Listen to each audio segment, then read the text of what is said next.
ঘূর্ণিঝড়ে ক্ষতিগ্রস্ত মানুষের সংখ্যা ৩৭,৫৮,০৯৬ জন। সম্পূর্ণভাবে বিধ্বস্ত হয়েছে ৩৫,৪৮৩টি ঘরবাড়ি। মহান আল্লাহ রাব্বুল আলামিনের অশেষ দয়ায় আমরা সফলভাবে ঘূর্ণিঝড় রিমন মোকাবিলা করতে সক্ষম হয়েছি। মাননীয় প্রধানমন্ত্রীর দিক নির্দেশনায় দুর্যোগ ব্যবস্থাপনা ও ত্রাণ মন্ত্রণালয় গত কয়েকদিন ধরে ব্যাপক প্রস্তুতি গ্রহণ করে, যার ফলে বড় ধরনের কোনো ক্ষয়ক্ষতি হয়নি। আপনারা জানেন, গতকাল সন্ধ্যা থেকে ঘূর্ণিঝড় রিমাল বাংলাদেশের উপকূল এলাকায় আঘাত হানে, যার প্রভাব এদেশের বিস্তীর্ণ এলাকায় আজও অব্যাহত রয়েছে। রিমালের কারণে উপকূলীয় এলাকাসমূহে পানি ঢুকে মানুষের স্বাভাবিক জীবনকে ব্যাহত করেছে। বেশ কিছু ঘর বাড়ি ক্ষতিগ্রস্ত হয়েছে।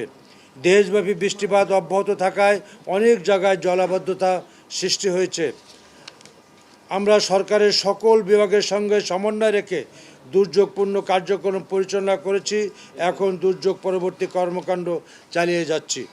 বাংলাদেশ আবহাওয়া অধিদপ্তর নিবিড়ভাবে পর্যবেক্ষণ করে পূর্বাভাস দিয়েছে এবং আগাম কার্যাবলী, অ্যান্টিসিপেটরি অ্যাকশন ও সারা প্রধানের সিদ্ধান্ত গ্রহণের জন্য বিভিন্ন তথ্যপত্র দিয়ে সহযোগিতা করেছে। আমরা আঞ্চলিক বিশেষায়িত আবহাওয়া কেন্দ্রের সাথেও নিয়মিত যোগাযোগ রেখেছি। এর পাশাপাশি বিভিন্ন নির্ভরযোগ্য আন্তর্জাতিক পূর্বাভাস মডেল নিয়মিত পরীক্ষা নিরীক্ষা করে সময়োপযোগী কার্যক্রম গ্রহণ করা হয়েছে। এই ঘূর্ণিঝড়টি মোকাবেলায় সার্বক্ষণিক তথ্য বিনিময়ের লক্ষ্যে দুর্যোগ ব্যবস্থাপনা ত্রাণ মন্ত্রণালয়ের NDRCC 24 ঘন্টা খোলা রয়েছে। আজ সকাল থেকে আমরা ঘূর্ণিঝড়ে ক্ষতির তথ্য সংগ্রহ করে যাচ্ছি। আমি ব্যক্তিগতভাবে উপকূলীয় জেলাসমূহের মাননীয় সংসদ সদস্যের সাথে ফোনে কথা বলে স্থানীয় মানুষের খোঁজখবর নিয়েছি। মাননীয় প্রধানমন্ত্রী জননেত্রী শেখ হাসিনা সার্বিক পরিস্থিতি সম্পর্কে সার্বক্ষণিকভাবে তদারক করছেন।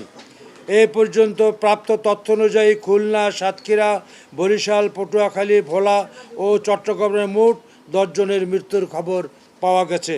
মোট 19টি জেলা ক্ষতিগ্রস্ত হয়েছে।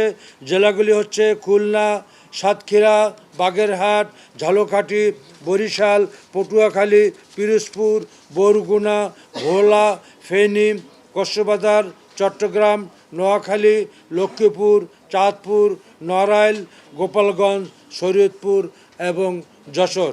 ক্ষতিগ্রস্ত উপজেলার সংখ্যা 160টি এবং ইউনিয়ন ও পৌরসভার সংখ্যা 914টি। ঘূর্ণিঝড়ে ক্ষতিগ্রস্ত মানুষের সংখ্যা 37,58,096 জন। সম্পূর্ণভাবে বিধ্বস্ত হয়েছে 35,483টি ঘরবাড়ি এবং আংশিকভাবে বিধ্বস্ত হয়েছে 1,14,992টি ঘরবাড়ি। ঘূর্ণিঝড় সতর্কবার্তার প্রেক্ষিতে উপকূলীয় এলাকাসমূহে 9,424টি আশ্রয়কেন্দ্র খোলা হয়েছে। এসব আশ্রয় কেন্দ্র ও স্থানীয় শিক্ষা প্রতিষ্ঠানে 8 লাখেরও বেশি লোক আশ্রয় নিয়েছে।